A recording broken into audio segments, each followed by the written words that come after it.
Welcome to Paris and to the end of week one at Roland-Garros. Saturday has been a mix of upsets and the expected as we complete the round of 16 lineup. You're watching live at Roland-Garros, and here for you is what we have for you on this evening's show. Djokovic eyeing up 11th consecutive Roland-Garros fourth round. Kravitzwa notches up her 90th tour win on clay.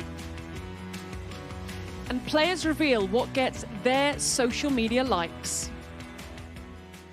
We're with you nightly from 7 o'clock. You can find us across all the Roland-Garros social media channels. And I'm very happy to say that alongside me in the studio this evening is Daniela Hansikova. Good evening, Daniela. Good evening. So happy to be here. How has your Saturday been? Oh, it's been fantastic with all the exciting matches we have had. So many incredible stories. The weather could be a little bit better. We had a beautiful morning and you thought, well, okay, we're going to get more sunshine. But despite that, some incredible tennis. And to be honest, the first umbrellas we saw were about 2 minutes ago. So we've actually done very, very well to get to this stage. Yeah, I think for the players, it must have been quite tough during the first week, you know, so many times having to go off the court unless you're playing on the main center court. But yeah, I mean, that's what we are here for, that the players have to deal with all kind of different conditions, and they've done so well with that.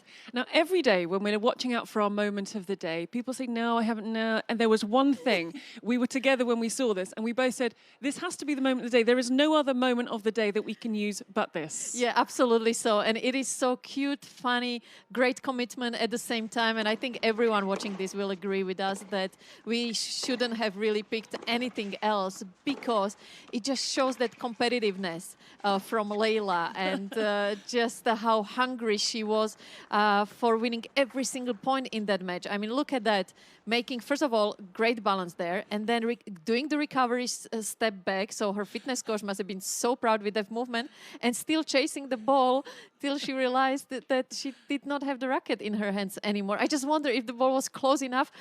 You know, what would she try to do without the racket? A great moment and great commitment, and she really deserves the moment of the day. But it's amazing, the instincts, but I guess you as players, you do drills all the time. They are just drilled into your head what you do, and that's what she was just continuing to do. Yeah, absolutely. It's automatic, so you don't even think about that movement, that recovery step that we practice over and over again. So like I said, it was just so cool to see, and super happy for her team, whoever is her trainer, because, you know, that's exactly how you should be moving. But luckily enough for her, because that could have gone either way with almost going over her ankle. So yeah, what a moment of the day. I would say it's a moment of the tournament so far.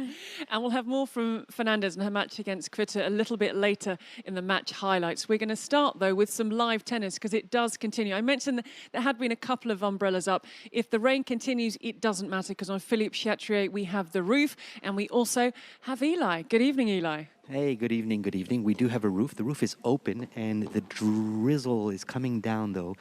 Fans are looking for the roof to close. And here, maybe another moment of the day, people, because as we speak, the Colombian player Daniel Elai Galan, oh no, not a moment of the day. He still hasn't won a game against Novak Djokovic. He had a break point.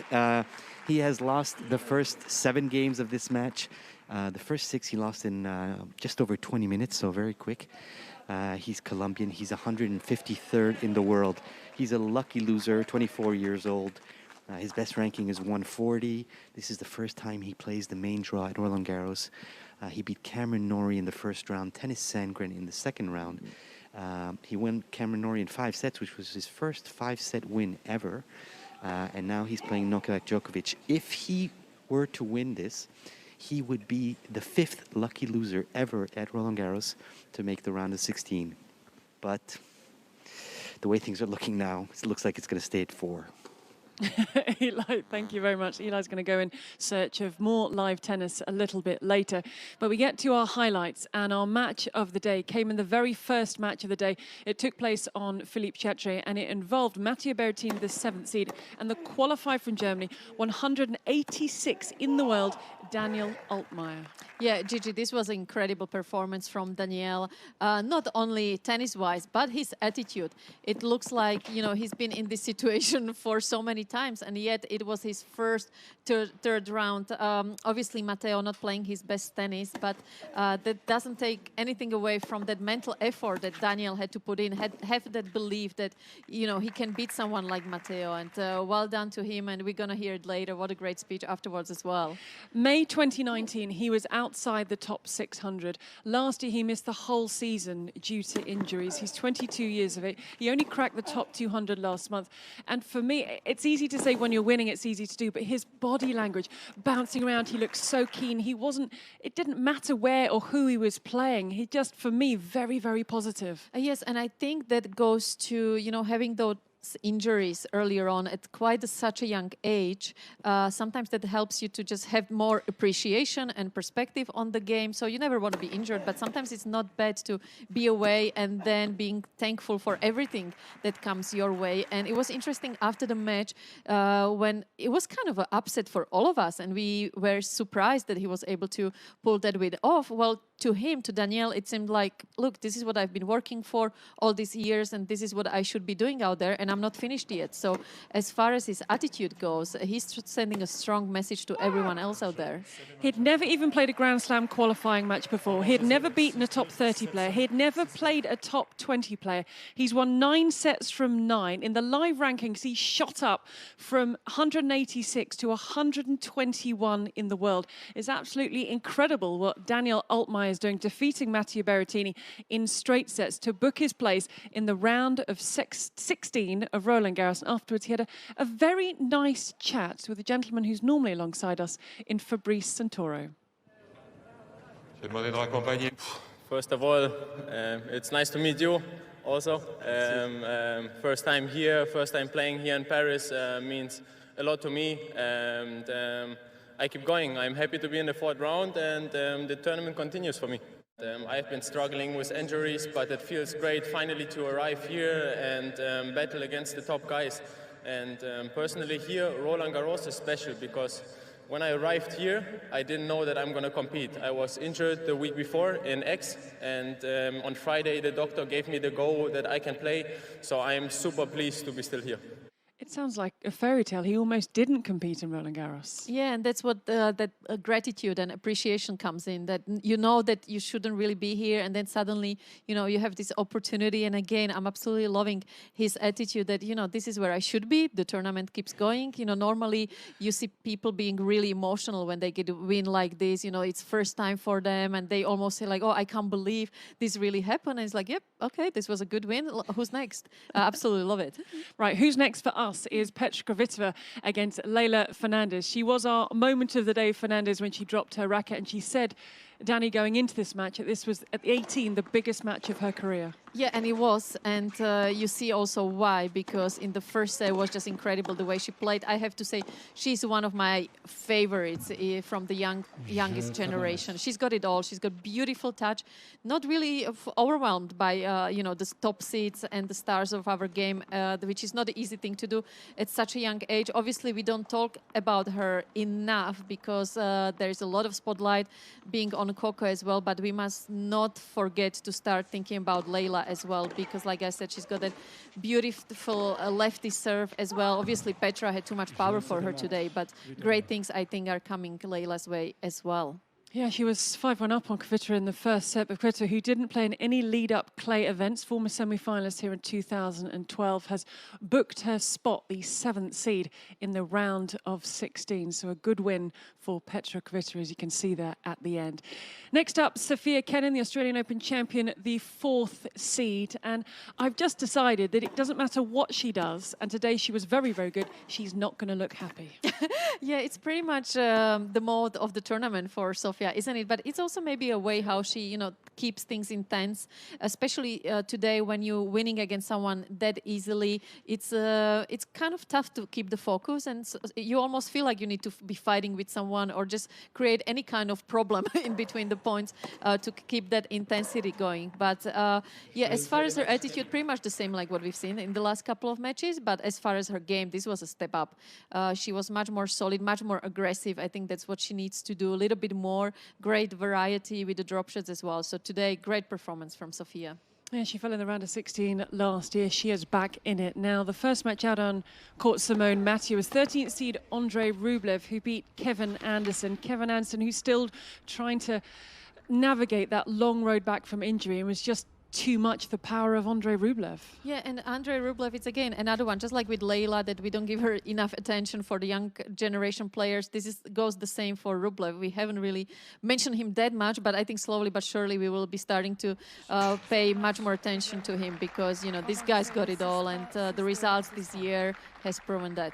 Yeah, he's won 3 titles this year, and he recently won Hamburg on the clay coming into this. Just his second Roland-Garros appearance for Andrei Rublev, and a first Roland-Garros round of 16. So the Russian had a few injuries in recent years, is definitely one to watch, and we just hope that Kevin Anderson will continue that run back from injury, because he has been beset with them. Yeah, and also, you know, Kevin is such a tall guy, and it's never easy to find that rhythm right away. So he's taking his time, but he's on the right way. Two men who know each other very, very well. Now, it was just, they've met a handful of time at Futures and Challenger level, just their 5th meeting at Tour level. Pablo Carreño Busta, I have to say, Danny, when I saw he was 2 sets up and he was going to lose this 3rd set, I did think back to the US Open semi-final.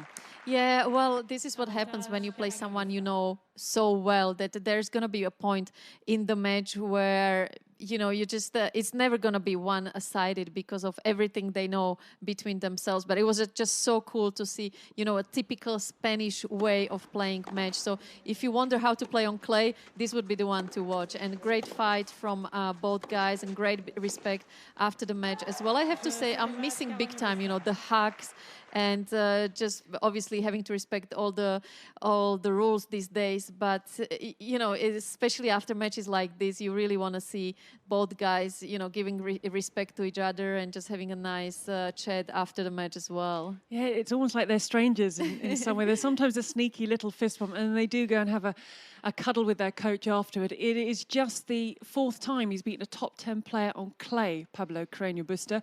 Ons Jabeur, the 30th seed, caused an upset when she took down the 8th seed Aryna Sabalenka. Oh, she's unbelievable, Ons Jabeur. So much fun to watch, especially on clay, and making history today. You know, becoming the first Arab being in the 4th round. That's really special. Again, we go back to our discussion how global our sport has become, and you know, this weeks we've seen it all. So many different countries being involved in our sport, and that's why seeing live tennis makes it even more special that we've been able to pull this all off. Yeah, she won the Roland-Garros junior title in 2011. She had a number of chances through that match, and I think it was just a look of relief to have come through against the power of Sabalenka. Yeah, it was the power against the finesse and variety, and just always so great to see that in the tennis. Stephanos Tsitsipas against Aliash Bedney. Stephanos Tsitsipas has looked very smooth through the emotions of his first round, straightforward in the second round, and he came out firing on all cylinders in round 3. Yeah, absolutely so. He had incredible start of the match. Then we saw Bedene unfortunately struggling with his ankle, so let's hope it's nothing too serious. But again, another fluent performance from Stephanos, just like we saw in that previous round, where I think he surprised all of us big time. And slowly he's getting that confidence back that I think he was missing a little bit for the last couple of months.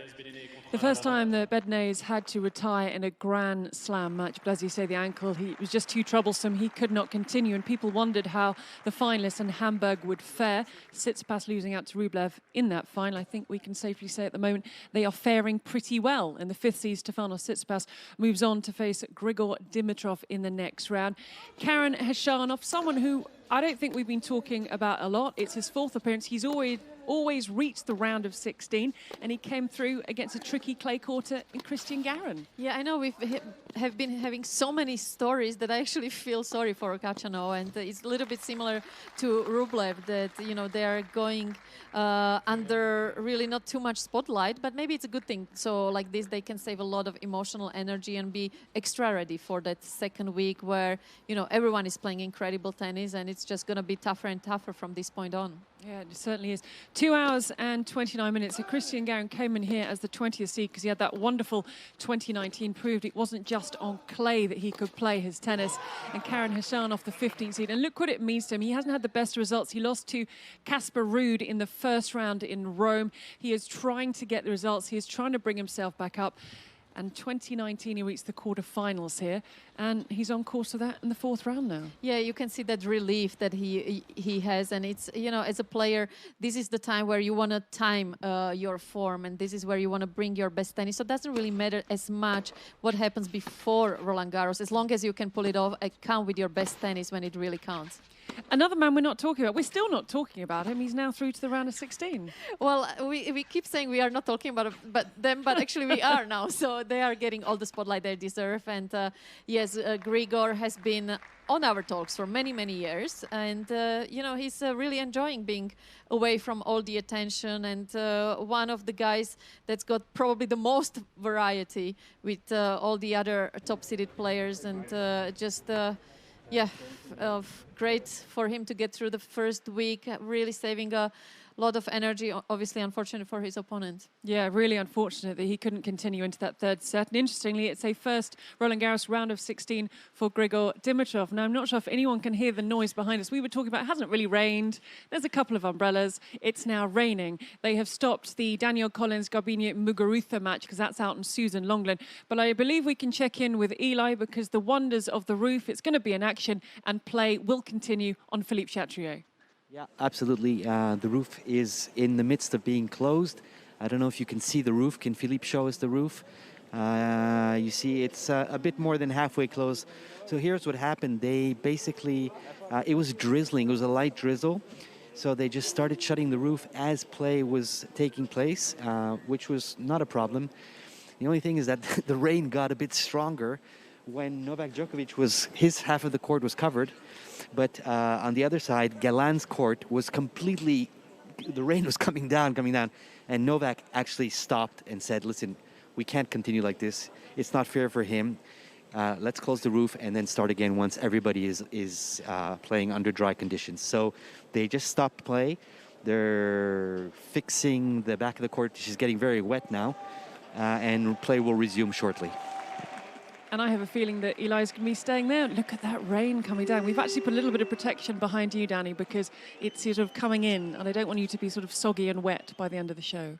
Yeah, So and you got a can little bit see of also protection. even the covers are coming a little bit on, but that's, I'm sure, just for a few seconds till the roof is completely closed. And yeah, it was a right call for Novak because that's just so unfair, you know, when you are under the roof and your opponent is on the other side of the court where it's still open. So yeah, I think you can see they are just about to take the covers off again. And because...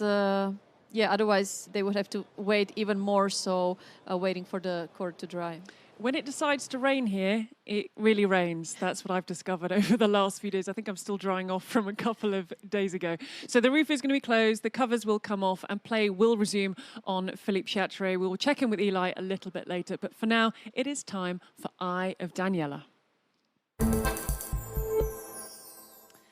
So what has been the focus of your attention today? Well, I would say it's the word variation. Yeah. That I'm so glad to see back, especially because over the last 3-4 days, years, we've been talking about, you know, how powerful tennis has become, how fit the players are, and how much faster it is, that they don't really have time to do any of the, I would say, trick shots that as the older generation. Well, it's so nice to see that it's all back. And I think that's why this year Roland-Garros has been so special because of all the art we've seen out there. I mean, so many shot making that, you know, you don't get anywhere else, and the beautiful touch of so many players. So it's just nice to see tennis at its best as far as the finesse goes, and that it makes me extremely happy because it's something that I have to say I've missed a little bit, you know, when we go to the hard courts or where the surfaces are super fast with the fast balls as well. So it's just nice to see that,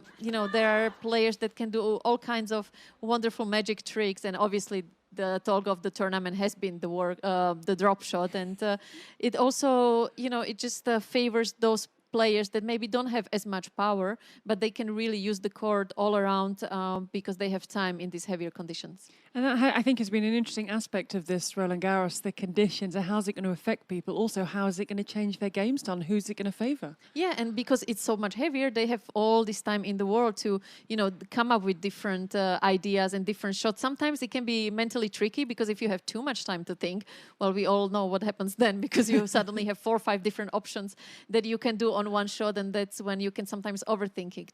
So well done for all the players out there making it really fun to watch, and just keep going, please.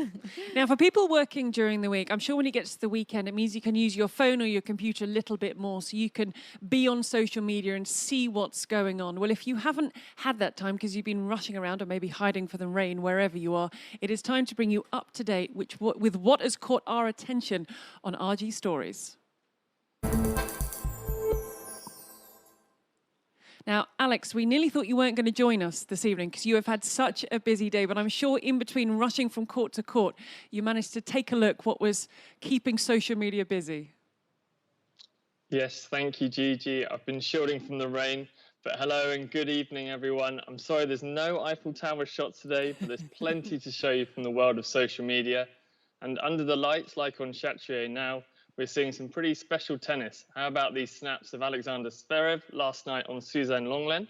It seems like brother Misha, though, struggles to watch if this footage from German TV is anything to go by. Poor Misha. Watching a sibling can't be too easy there. Oh, dear. But he obviously won. He's through to the last 16. On the women's side, a huge congratulations to Ons Jabeur, the first Arab woman ever to reach the Roland-Garros last 16, who is backing a certain Greek with this Tsitsi mask. It's Tsitsipas. Oh, you got a Tsitsipas? Yeah. I asked for it. And he was like, no way you're going to wear it. I was like, of course I'm going to wear it. So I'm Team Tsitsipas. So Tsitsipas bought 30 of these masks from a designer online on Instagram. I wonder if I can get one for everyone in the studio. We'll see, fingers crossed. And finally, next-gen sensation, Sebastian Corder is feline good to play his idol. Yes, I made that pun on the Roland-Garros website. I'm sorry, everyone. Corder posted this amazing throwback picture of meeting Rafa. He has also named his cat Rafa. Now, that is a dedicated fan. So the big question to the studio, how should Corder take on his idol Nadal tomorrow? All yours, Gigi. Oh, right. I'm going to throw this one straight over to Dave. First of all, did you ever play one of your idols? Well, right from the start, Martina Hingis, she was, coming from the same part of the world where I was born as well, and obviously playing her in the finals of India was huge. So I can just imagine how emotional that will be for Sebastian to be out there against Rafa. But at the same time, he's going to be free up, and he's not afraid of big names, even though it is his idol. He's got that confidence around him. He's got unbelievable team that will come up with a great tactic as well. So, it's going to be very interesting. I think everyone of us who is involved in tennis will be watching that one very, very closely. But I want to go back to that Misha Zverev reaction, because that's not too bad at all. I mean, when you look at some reactions from the players' boxes, I mean, this is one of the best you get. So well done there, Misha, because just thinking about my team or what I've seen out there, it can really be very interesting. And I wish we would do more of that because it's actually quite funny. Would you like a Tsitsipas mask? Would I like a Tsitsipas mask? Yeah, of course. Why not? All right. Okay, Alex, so the challenge is yours to get everyone in the studio a Tsitsipas mask. Keep an eye on the Roland-Garros social media channels, and Alex will round up the very best stories and have them every night for you on Live at Roland-Garros. It's time now on the show, and you've been voting throughout the evening, through the day, and into the show for our question of the day.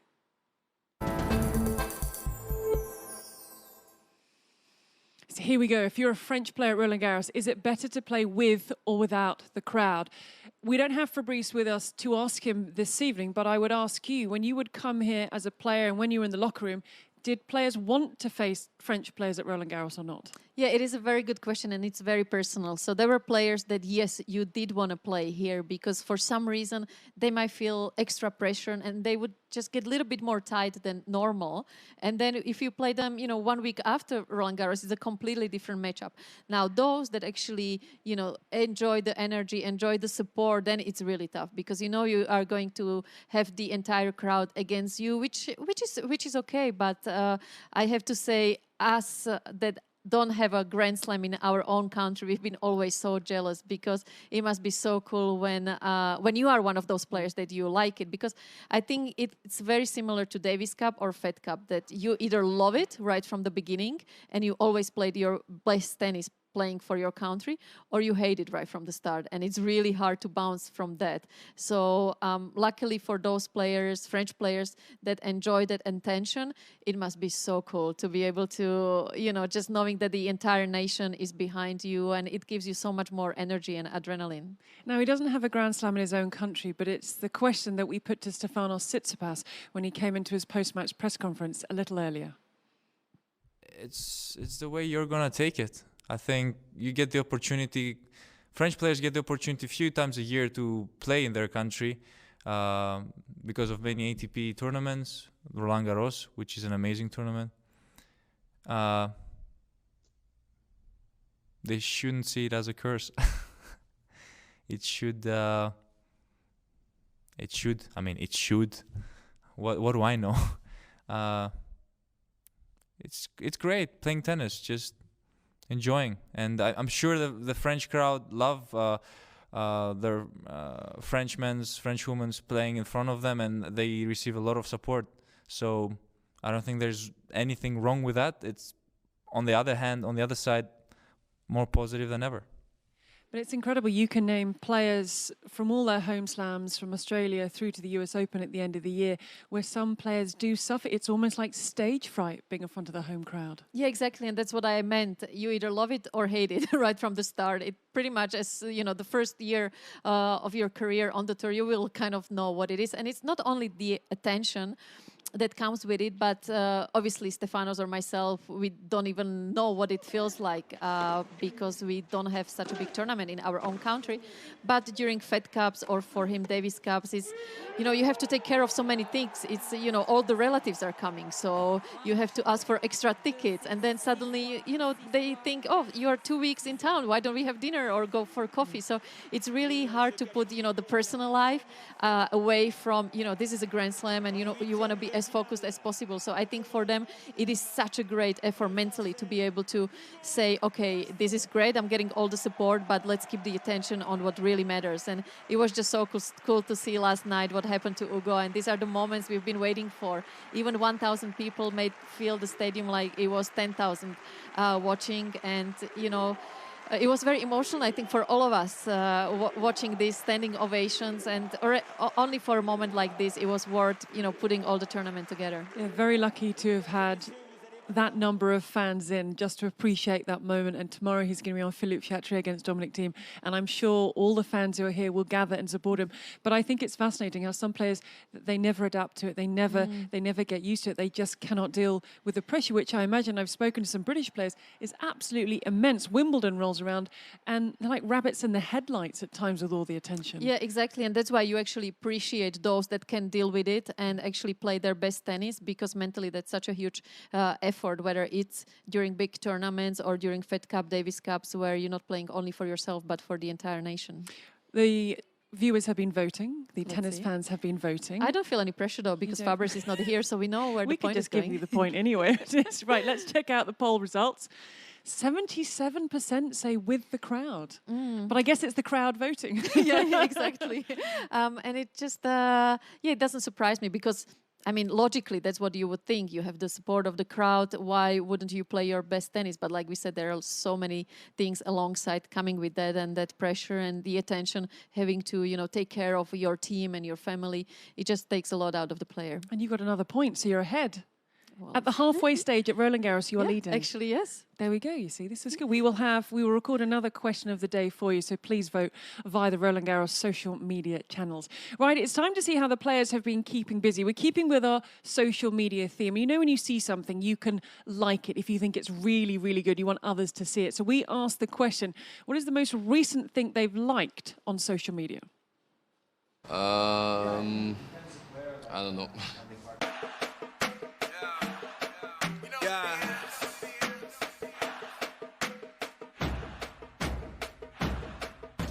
I like the posts that people are posting from the boats. I miss them.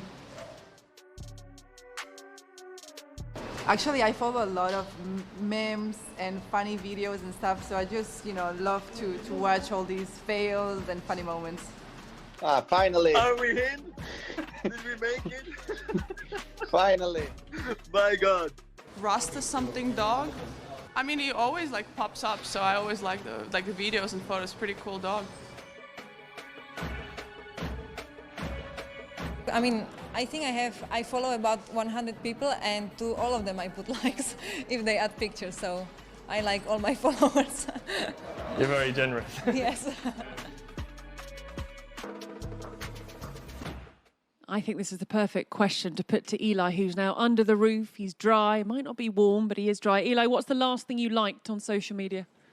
A picture of my wife. Oh, that's lovely. And the Of right course. thing to say, because I know she watches every night. Exactly. And if you're watching, no, roof is closed. Umbrella's closed with the roof. Funny moment happened during, it took a little while because of the water that came down. They had to tarp the court, like as you saw.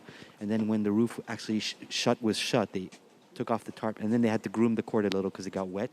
So they had to throw some clay on the back there and pass the broom a little bit. And Novak Djokovic actually gave a hand. He was very relaxed during this break. He took a broom. He started brooming the court a little bit. He was laughing around also with the crowd, trying to launch a Mexican wave. So meantime, our friend Galan was not quite as relaxed, although this is probably the best thing that could have happened to him because it kind of stopped the bleeding a little bit. But still 6-0, 3-1. Love 30 now on Galan's serve. So not looking great for the Colombian. But it was an interesting moment. Roof is now closed. Everybody is dry. It's warming up. And play has resumed on court Philippe Chatrier. Eli, thank you very much. And we'll be back with Eli in tomorrow night's show and every night of live at Roland-Garros. We have just enough time to bring you the schedule of the day for tomorrow. We bring you Philippe Chatrier and Susan Lenglen. And I think it's going to be quite cruel to ask Daniela to pick a favourite match from Philippe Chatrier because look at that lineup. I mean, it's incredible, but I have to say I'll go with Sebastian Corder against Rafael Nadal, just playing his idol. That's going to be unbelievable match to watch. It's great. And we move on to Susan Lenglen. And for me, Sasha Zverev against a player I've been so impressed with in Yannick Sinner. Yeah, Yannick is the one, I think, out of all the Italians doing so well to watch most out for because he's got it all. Unbelievable game. I think the rain has eased off, so we might be able to sneak across to Philippe Chatrier and watch a little bit of tennis together. Yeah, it's about time. Huh? I mean, we've been so busy, but it's just so special to be on that center court and watching some live tennis. So that's going to be our Saturday night out. Yeah, sure. Why not? Yeah, Do you have some popcorn? Yeah, no, I'll get some. Looking forward to it. And thank you very much for being with us as always. Don't forget, we are with you every night from 7 o'clock. We'll round up everything, match points, set points, the rain comes, the roof comes, anything that happens, you'll hear it here first. If you want to get in touch with us, use the Roland-Garros social media channels and enjoy the rest of your weekend. And we'll be back with you Sunday night from 7 p.m. local time. Bye for now.